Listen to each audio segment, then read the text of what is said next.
ஒரு பிஸ்னஸ் பண்ணுற ஆண்டர்ப்ரனருக்கும் வேற ஒருத்தர்கிட்ட ஒர்க் பண்ணி சேலரியாக வாங்குற ஒரு எம்ப்ளாயிக்கும் எது பெரிய வித்தியாசம் கொண்டு வருது அப்படின்னு கேட்டால், ஆக்சுவலாக ஒரு ஒர்க் பண்ணுற எம்ப்ளாயிக்கு கூட தான் ஒரு பிஸ்னஸ் பண்ணணுங்கிற ஐடியா இருந்திருக்கலாம். ஆனால் அவங்க ஏன் பிஸ்னஸ் பண்ணாமல் இருக்காங்க அப்படின்னு கேட்டால், அதாவது பிஸ்னஸ் ஓனரை விட சில எம்ப்ளாயிக்கெலாம் வந்து திறமை அதிகமாக இருக்கும். அவங்களாம் ஒரு வேளை பிஸ்னஸ் ஸ்டார்ட் பண்ணாங்கன்னா இந்த ஓனரை விட பெட்டராக கூட பெர்ஃபார்ம் பண்ணுவாங்க. அதை நிறைய பிஸ்னஸ் ஓனர் ஒத்துக்குவாங்க. ஆனால் அவங்க பிஸ்னஸ் ஸ்டார்ட் பண்ணாமல் இருக்கிறதுக்கு காரணம் என்னவாக இருக்கும்? கரேஜ், துணிச்சல், ரைட்? துணிச்சல் தான் வந்து ஒரு மேஜரான ஒரு விஷயம் பிஸ்னஸ் ஓனரை வந்து பிஸ்னஸ் ஓனராக வச்சுருக்கிறதுக்கு காரணம். ஆனால் துணிச்சலாக பிஸ்னஸ் ஸ்டார்ட் பண்ணதுக்கப்புறம் நம்ம எங்கெங்கெல்லாம் கரேஜை வந்து லூஸ் பண்ணுறோமோ அந்த இடத்துக்கெல்லாம் பிஸ்னஸ் ஓனர் அஃபெக்ட் ஆவாங்க. அப்போது நம்ம ஒரு துணிச்சலோடு நான் போகிறேன்னு சொல்லிட்டு அகலக்கால் வச்சுட்டு நிறைய பேர் வந்து நிறைய இன்வெஸ்ட் பண்ணி லாஸ் ஆனவங்களும் நிறையா இருக்காங்க. அதுக்கு மேஜரான விஷயம் அவங்களுக்கு துறை சார்ந்த அறிவு, கோர் காம்பிடென்சி, அப்புறம் அவங்களுக்கு உண்டான அந்த திறமை இல்லாமலேயே அவங்க வெறும் இன்வெஸ்ட்மெண்ட் மட்டும்தான் துணிச்சல்னு நினச்சிக்கிட்டு அது கண்மூடித்தனமாக ஒரு இடத்துல போகிறதுக்கு பேர் துணிச்சல் கிடையாது. துணிச்சல் அப்படிங்கிறது வந்து நமக்கு திறமை இருக்கும், வழிகள் இருக்கும், ஆனாலும் அதை நோக்கி நம்ம மூவ் பண்ணாமல் இருக்கிறதுக்கு பேர் துணிச்சல் இல்லாத செயல் அப்படின்னு சொல்லுவாங்க. சார், நான் வந்து துணிச்சலோட தான் இருக்கேன், ஆனால் நீங்கள் துணிச்சல் இல்லாமல் இருக்கேன்னு எப்படி சொல்கிறீங்க அப்படின்னு நீங்கள் என்கிட்ட கோச்சிக்கலாம். Let me explain you this one very important point. Life வந்து, அதாவது பிஸ்னஸ் ஓனருக்கு வந்து லைஃப் கண்ட்ரோலில் நிறையா இல்லாமல் இருக்கலாம். ஏன்னா பெரும்பாலான நேரத்தில் பிஸ்னஸ்லேயே இருக்கிற மாதிரி இருந்துச்சுன்னா அந்த லைஃப் வந்து அவரோட கண்ட்ரோல் இல்லாமல் இருக்கலாம். அதுக்கு மேஜரான இது என்னென்னா அவங்களோட டைம் வந்து பிஸ்னஸில் ஸ்பெண்ட் பண்ணுறது தான். அப்போது அதிகமான டைம், தேவைக்கு விட அதிகமான டைம் பிஸ்னஸில் ஸ்பெண்ட் பண்ணுறது.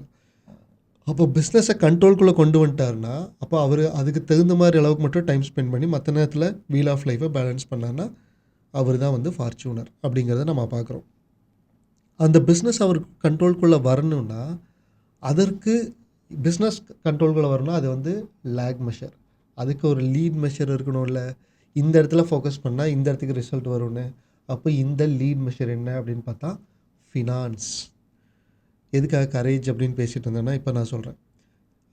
நான் வந்து ஏன் வந்து கிளாரிட்டி பற்றி பேசிகிட்டு இருக்கேன், ஏன் வந்து ஃபார்ச்சூனர் பற்றி பேசிகிட்டு இருக்கேன்? பிகாஸ் எனக்கு தெரிஞ்ச ஒரு பயங்கர கன்ஃபியூஸ்டான பர்சன் அப்படின்னா அது நான் தான். எனக்கு தெரிஞ்ச நம்பர் 1 மீடியாக்கர், சாதாரணமான மக்கள், சாதாரணமான ஒரு வாழ்க்கையை ரொம்ப மோசமாக வாழ்ந்துட்டு இருந்தது நான் தான்.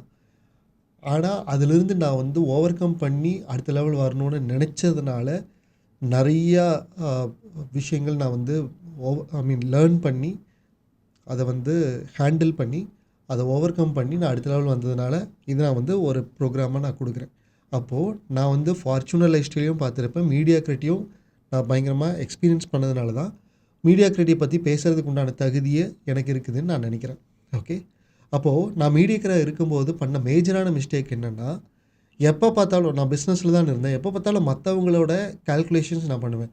இவங்களுக்கு இப்படி பிஸ்னஸ் பண்ணுறாங்கன்னா எத்தனை கஸ்டமர் வராங்க, எவ்வளோ கால்குலேஷன் வரும், இப்போ இவங்களுக்கு எவ்வளோ இன்கம் வரும், இவங்களுக்கு எவ்வளோ இன்கம் வரும், எவ்வளோ வரும்னு நான் பார்க்குறது வந்து இருக்கிறதுலையே low cheapest quality of an entrepreneur. மற்றவங்களோட இது எல்லாத்தையும் கால்குலேட் பண்ணிகிட்டு இருக்கிறது. என்னோட ஒன் ஆஃப் த மென்டார் ரொம்ப வருஷம் கழித்து எனக்கு ஒரு பல்பான் மொமெண்ட் கொடுத்தாங்க. என்னென்னா, யார் ஒருத்தர் மற்றவங்க பிளேட்டில் இருக்கிறதையே பார்த்துட்டு இருக்கிறாங்களோ தாம் பிளேட்டில் இருக்கிறத கவனிக்க மாட்டாங்க, அதை என்ஜாய் பண்ணி சாப்பிட மாட்டாங்க அப்படின்னு சொல்லும்போது எனக்கு புரிஞ்சுது. அப்போ மற்றவங்கள நம்ம பார்க்குறத விட்டுட்டு நம்மளோடதை நம்ம ஃபோக்கஸ் பண்ணும்போது மட்டுமே நமக்கு வந்து பெட்டரான ஒரு ரிசல்ட் வரும். அது எப்போ எனக்கு புரிஞ்சுதோ அப்போ இருந்து நான் வந்து மற்றவங்களதை கால்குலேட் பண்ணுறதில்ல, என்னோடதை மட்டுமே நான் ஃபோக்கஸ் பண்ணுறது. அதுக்கப்புறம் தான் நான் மற்றவங்களெல்லாம் கவனிக்கும் போது புரிஞ்சுது, மற்ற பெரும்பாலான மக்கள் மற்றவங்களத கால்குலேட் பண்ணுறாங்களோ இல்லையோ, ஆனால் தன்னோட ஃபினான்ஸை அவங்க பெருசாக ஃபோக்கஸ்டாக பார்க்கறது இல்லைன்னு புரிஞ்சுது. அதற்கு காரணம் என்ன? காரணம் என்னென்னா பயம். ஏன் பயம்? பிகாஸ் என்னென்னா, எவ்வளவு இருக்கணும்னு நான் நினைக்கிறேனோ அவ்வளோ அங்கே இல்லை, அக்கௌண்ட்டில் இல்லை. நமக்கு வர வேண்டியது கம்மியாக இருக்குது, நான் கொடுக்க வேண்டியது அதிகமாக இருக்குது. என்னோடய பில்ஸ் வந்து அதிகமாக இருக்குது, என்னோடய பணம் இருக்க வேண்டிய பணம் கம்மியாக இருக்குது. நான் பண்ணுற ஹார்ட் ஒர்க்குக்கு தகுந்த அந்த ரிட்டர்ன் அங்கே இல்லை. அப்போது அது இல்லைங்கிற ஒரு விஷயத்தை நான் பார்க்குறதுக்கு எனக்கு பிடிக்கல. பிடிக்கலங்கிறதே எனக்கு ஒரு கட்டத்தில் பயமாக மாறிடுச்சு. அப்போ பயம் என்ன ஆகுது, துணிச்சலுக்கு ஆப்போசிட் தான் பயம். அப்போது நமக்கு பிஸ்னஸ் மேனுக்கு வேணுங்கிற மேஜரான ஒரு விஷயம் துணிச்சல். அந்த துணிச்சலை சப்ரஸ் பண்ணி பயமாக மாற்றி நெகட்டிவ் எஃபெக்டை கொண்டு வருது. அப்புறம் நம்பர் 1 மீடியாக்கராக மாற்றிடுது. அப்போது இதுலேருந்து வெளியே வரணுன்னா என்ன வழி? அதுலேருந்து வெளியே வரணுன்னா ஒரே வழி, மற்றவங்க இதெல்லாம் பார்த்துட்டு இருக்கிறதுங்கிறது இந்த நெகட்டிவ் எக்ஸ்ட்ரீம் அப்படின்னா, பாசிட்டிவ் எக்ஸ்ட்ரீம் என்ன? நம்மளோடத கால்குலேட் பண்ணுறது. நம்மளோடத கால்குலேட் பண்ணுறதுக்கு நான் ஒரு இது காட்டுறேன். பெரும்பாலான மக்கள் ஒரு மாதத்துக்கு உங்களுக்கு எவ்வளோ வேணும்னு கேட்டால், அவங்க கரண்ட்டாக இருக்கக்கூடிய செலவுகளை மட்டும்தான் சொல்கிறாங்க. இதுதான் மேஜரான ஒரு problem. Let me explain you. ஒரு கால்குலேஷன் எப்படி பண்ணணும், மந்த்லி எக்ஸ்பென்ஸ் எவ்வளோலாம் போட்டுட்டு இதில் ஒரு அமௌண்ட் போட்டால் மந்த்லி எக்ஸ்பென்ஸ் டோட்டலாக எவ்வளோ வந்துருமா? அதே மந்த்லி இன்வெஸ்ட்மெண்ட்டுன்னு ஒன்று இருக்கும். நான் ஆர்டி போடுறேன், நான் இந்த சீட்டு போடுறேன். அது இன்வெஸ்ட்மெண்ட்டாக இருந்தாலும் ஒவ்வொரு மாதம் கையிலேருந்து தானே போகுது. அது ஒவ்வொரு மாதம் செலவு தானே. ஓவராலாக ஒரு இடத்துல வரும், பட் ஒவ்வொரு மாதம் செலவு தானே. ஸோ மந்த்லி நீங்கள் பண்ணுற இன்வெஸ்ட்மெண்ட் எல்லாத்தையும் போட்டு அதையும் செலவு கணக்கில் எழுதணுன்னா ஒவ்வொரு மாதம் அதை நம்ம செலவு பண்ணி தான் ஆகணும்.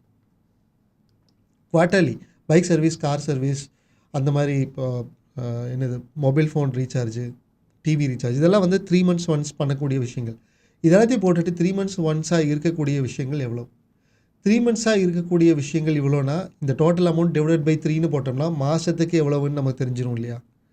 அப்புறம் வருஷத்துக்கு ஒருக்கா கார் இன்சூரன்ஸ், டேர்ம் இன்சூரன்ஸ், அதுக்கப்புறம் தீபாவளிக்குன்னு உண்டான செலவு, இந்த மாதிரி வருஷத்துக்கு ஒருக்கா சம்மர் வெக்கேஷனுக்கு ஒரு செலவு, இந்த மாதிரி உண்டான வருஷத்துக்குன்னு ஒரு அமௌண்ட் எல்லாமே போட்டுட்டு இது டோட்டல் அமௌண்ட் வரும் இல்லையா, அதை டிவைட் பை 12 போட்டோம்னா அதை மாதத்துக்குன்னு நம்ம போடணும் இல்லையா? இதை கூட ஒத்துக்குவாங்க. இது எல்லாத்தையும் தான் மோஸ்ட்லி செலவுன்னு டோட்டல் மந்த்லி எக்ஸ்பென்ஸ்ன்னு நினைப்பாங்க. ஆனால் மேஜர் அங்கே இல்லை. மேஜர் எங்கே இருக்குதுன்னா இந்த லாங் டேர்ம் ப்ராசஸில் இருக்குது. இந்த long term process, for example daughter marriage, பொண்ணோட கல்யாணம் இருக்குது. பொண்ணு கல்யாணம் எத்தனை வருஷம் இருக்குது? உதாரணத்துக்கு ஒரு 8 வருஷத்தில் கல்யாணம் பண்ணணும். கல்யாணம் பண்ணும்போது எவ்வளோ பணம் வேணும்? மேபி ஒரு 20 லட்ச ரூபா பணம் வேணும்னு போடுறோன்னு வச்சுக்கோங்க. ஒரு 20 லட்ச ரூபா உதாரணத்துக்கு. அப்போது இங்கே போடும்போது இஸ் ஈக்குவல் டு இது இன்ட்டு இல்லை டிவைடட் பை 8 வருஷம். கரெக்டு தானே? 8 வருஷத்தில் ஒரு வருஷத்துக்கு 2 லட்ச ரூபா எடுத்து வச்சா 8 வருஷத்தில் எவ்வளோ வரும்? 20 லட்ச ரூபா வரும். கரெக்டு தானே? அதே மாதிரி சன்னோட காலேஜுக்குன்னு ஒரு செலவு இருக்குது. காலேஜுக்கு அடுத்த 5 வருஷத்தில் காலேஜ் சேர்த்தணும். காலேஜ் சேர்த்தும் போது எவ்வளோ வேணும்? அட்லீஸ்ட் ஒரு 5 லட்ச ரூபா அந்த இடத்துக்கு தேவைப்படுது அப்படின்னு போட்டோன்னா அதே மாதிரி உண்டான இது நம்ம கால்குலேஷன். அப்போது 5 லட்சம் டிவைட் பை 5 வருஷம் அப்போ வருதா? ஈக்குவல் டு 5 வருஷம் டிவைடட் பை 5 வருஷம்னு போட்டோன்னா ஒரு இதுன்னு வருது.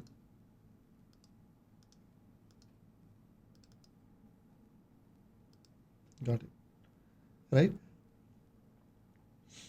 இந்த மாதிரி வருதுன்னா அப்போ டோட்டலாக ஒரு வருஷத்துக்கு எவ்வளோ வேணுங்கிறது நமக்கு தெரிஞ்சிச்சு. அப்போ இதையும் ஒரு மாதமாக கன்வெர்ட் பண்ணணும்னா டிவைட் பை 12 போட்டோம்னா ஒரு மாதத்துக்கு எவ்வளோன்னு வரும் இல்லையா?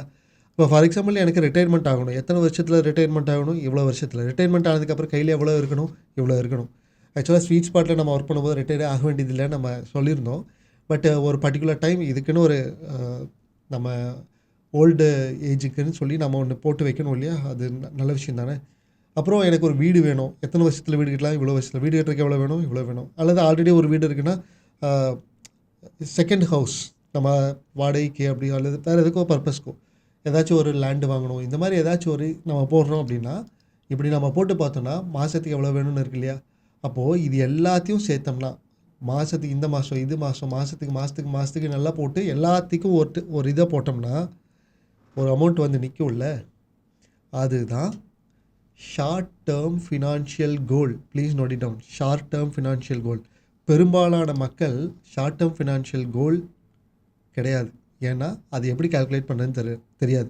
இப்படி தான் கால்குலேட் பண்ணணும்னு அவசியம் கிடையாது. பல வழிகளில் கால்குலேட் பண்ணலாம். ஒவ்வொருத்தரும் வேறு மாதிரி உண்டான ஸ்ட்ராட்டஜி சொல்லலாம். இது நான் போட்டு பார்க்கும்போது எனக்கு கிடைச்ச கிளாரிட்டி. ஓகே, நான் என்ன நினச்சேன், இப்போ எனக்கு மாதம் மளிகைக்கு செலவு, ஃபீஸு, இதுக்கெல்லாம் போட்டோம்னா ஒரு அமௌண்ட் வருது இல்லையா, இதுதான் எனக்கு தேவைன்னு சொல்லி இருந்துச்சு. ஆனால் அதுவே நான் வந்து குவார்ட்டர்லி அல்லது ஆனுவலி அல்லது லாங் டேர்ம் அல்லது சேர்த்தி அதை எல்லாத்தையும் மந்த்லி இது போட்டு பார்க்கும்போது தான் ரியலான ஒரு மாதத்துக்கு எனக்கு எவ்வளோ தேவைன்னு கிடைச்சது. நீங்களும் போட்டு பாருங்கள், you will get a clarity. இதை வந்து நிறைய பேர் போடுறதுக்கு தயங்குவாங்க அல்லது முடிஞ்ச வரைக்கும் தள்ளி வைப்பாங்க. ஏன்னா அந்த நம்பரை பார்த்தா பயமாக இருக்கும், ஒரு மாதத்துக்கு இவ்வளோ வேணுமா அப்படின்னு. ஆனால் அது எதுவுமே நீங்கள் வந்து ஒரு பெரிய ஏரோப்ளேன் வாங்கணும், ஒரு கப்பல் வாங்கணும், ஒரு பெரிய ஒரு 10 மாடி பில்டிங் கட்டி வாடகை, இந்த மாதிரிலாம் நீங்கள் பெரிய மிகையாலாம் நீங்கள் போட மாட்டீங்க. நீங்கள் எப்பவுமே வந்து லாங் டேர்ம் கோல்ங்கிறது ஒரு நார்மலான ஒரு லைஃப்க்கு தேவையானதாக நீங்கள் போடுவீங்க. ஆனால் அப்படி நார்மலான லைஃபுக்கு போடும்போதே இவ்வளவு பெரிய மணி மந்த்லி தேவை அப்படின்னு வந்து நிற்கும். ஒவ்வொரு மாதம் ஓட்டுற பணம் வேறு, ஆனால் ஓவராலாக நம்ம போட்டு பார்க்கும்போது வேறு. அதுக்கு பேர் தான் ஷார்ட் டேர்ம் ஃபினான்ஷியல் கோல். அப்போது அந்த மணி ஒவ்வொரு மாதமும் அந்த அமௌண்ட்டை நம்ம ஏர்ன் பண்ணணும்னா என்ன ப்ராசஸ் பண்ணுங்கிறதுக்கு உண்டான ஸ்ட்ராட்டஜி நம்ம டிசைன் பண்ணலாம். இன்னொன்று மிக முக்கியமான விஷயம், ஷார்ட் டேர்ம் ஃபினான்ஷியல் கோலே இப்படி இருக்குன்னா அப்போ லாங் டேர்ம் ஃபினான்ஷியல் கோல் போட்டோம்னா எப்படி இருக்கும்? அது எப்படி நான் லாங் டேர்ம் ஃபினான்ஷியல் கோல் நான் டெரைவ் பண்ணுறதுன்னு கேட்டால் ஒன்றும் இல்லை, ஒரு 0 ஆட் பண்ணிக்கோங்க இன்ட்டு 10. உதாரணத்துக்கு ஒரு மாதத்துக்கு உங்களுக்கு ஒரு 3 லட்ச ரூபா ஏர்ன் பண்ணணுங்கிற ஒரு நிர்பந்தம் இருக்குது இதில் சொல்லுது அப்படின்னு சொன்னால் அது கூட ஒரு 0 ஆட் பண்ணி ஜஸ்ட் விஷுவலைஸ் பண்ணி பாருங்கள். ஒரு மாதத்துக்கு 30 லட்ச ரூபாயாக இருந்துச்சுன்னா எப்படி இருக்கும், நம்மளோட லைஃப் ஸ்டைல் எப்படி இருக்கும், எந்த மாதிரி நம்ம பண்ணணும்? இது சாத்தியமா அப்படின்னு கேட்டால் 100% சாத்தியம். என்னை சுற்றி இருக்கிற நான் பெரிய பெரிய ஃபோரம்லலாம் இருக்கு இல்லையா, அவங்கெல்லாம் வந்து ஒரு ஒரு 2020, 21, 22 இதெல்லாம் ரொம்ப ரொம்ப நெகட்டிவில் இருந்தவங்க. இப்போல்லாம் வந்து they are earning 30 lakhs, 50 lakhs, 1 crore, 2 crore, 2.5 crore, 4 crore இந்த லெவலில் ஏர்ன் பண்ணுறவங்க எல்லாரும் எனக்கு தெரியும், நான் கண் கூட பார்த்துட்ருக்கேன். பர் மந்த்துக்கு நான் சொல்கிறேன், ஒவ்வொரு மாதத்துக்கும் 2 crore 3 crore ஏர்ன் பண்ணுறவங்க நான் வந்து தே ஆர் மை கோலிக். நான் அவங்ககிட்ட நான் பேசிகிட்ருக்கேன். நான் நிறைய பேர்த்த பார்க்குறேன் கண் கூட. ஆனால் அவங்க 3 வருஷம் 4 வருஷத்துக்கு முன்னாடி அப்படி இல்லை, நெகட்டிவில் இருந்தவங்க. அவங்க பண்ணதெல்லாம் வந்து ஸ்ட்ராட்டஜி, அதுக்கு தகுந்த மாதிரி தே ஃபஸ்ட்டு. நான் அதனால தான் அந்த 5D பிரின்சிபல் சொன்னேன். ஃபஸ்ட்டு நம்ம டிசைட் பண்ணணும், நமக்கு வந்து ஷார்ட் டேர்ம் ஃபினான்ஷியல் கோலை தாண்டி லாங் டேர்ம் ஃபினான்ஷியல் கோலில் ஒர்க் பண்ணணும் அப்படின்னு டிசைட் பண்ணணும். அப்புறம் டிசைன் பண்ணணும், டிசைன் பண்ணதுக்கு டெவலப் பண்ணணும், டெவலப் பண்ணதுக்கு ஆக்ஷன், டூயிங் இட், ஆக்ஷன் எடுக்கணும், ஆக்ஷன் எடுக்கிறதுக்கு டிட்டர்மினேஷன், முடிகிற வரைக்கும் நம்ம எடுக்கணும். இது பாசிபிள். இது எப்படி பாசிபிள்? அதனால தான் சொன்னேன் என்விரான்மெண்ட். இப்போது இதே மைண்ட் செட் உள்ள இதை தான் நான் ஃபார்ச்சூன் க்ரியேட் பண்ணுறதுன்னு சொன்னேன். அப்போ ஃபார்ச்சூன் க்ரியேட் பண்ணுறதுக்கு உண்டான என்விரான்மெண்ட்டில் இருக்கும்போது நமக்கு ஆட்டோமேட்டிக்காக அது நடக்குது. ஸோ இந்த ஃபினான்ஸை பற்றி உங்களோட இது என்ன? ஏன்னா ஃபினான்ஸ் நம்ம கண்ட்ரோலில் இருந்தால் பிஸ்னஸ் கண்ட்ரோல் இருக்கும், பிஸ்னஸ் கண்ட்ரோல் இருந்தால் லைஃப் கண்ட்ரோலில் இருக்கும். And this is the only way. இது வந்து நான் ரியலைஸ் பண்ண ஒரு விஷயம். நீங்களும் அதுவே ரியலைஸ் பண்ணிங்கன்னா, நான் சொன்னது உங்களுக்கு அலைன் ஆச்சுன்னா உங்களோட கருத்துக்களை டைப் இந்த சாட் பாக்ஸ்.